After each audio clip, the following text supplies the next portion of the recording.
Happy birthday Sayna. তো কেমন গেল আজকে দিনটা প্রথম থেকে যদি একটু বলো। খুব ভালো গেল, প্রথম থেকে ভিডিওতে লড়ো ফ্রেন্ডস গেল। আর আমি অলরেডি প্রথম থেকে অনেক গিফট পেয়ে গেছি অলরেডি।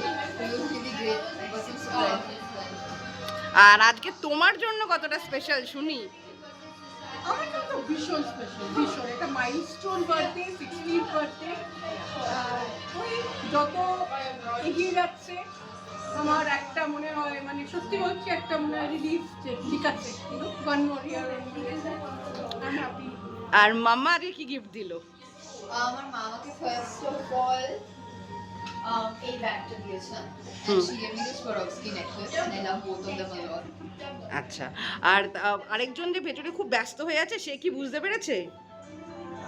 সে নিশ্চয়ই বুঝতে পেরেছে আজকে একটা স্পেশাল দিন, that's why he's also very happy today. আর আজকে মানে সকাল থেকে বিভিন্ন নিউজ পোর্টালে বেরোচ্ছে যে আজকে 16th বার্থডে সোমরাজদার তরফ থেকে একটা দারুণ গিফট এসেছে। কি সেটা? সোমরাজ আমাকে ফার্স্ট গিফট দিয়েছে এবং ফার্স্ট উইশও করেছে কাল রাত 11টায়। When I wasn't even my birthday, he gave me flowers and a cake. বেশ।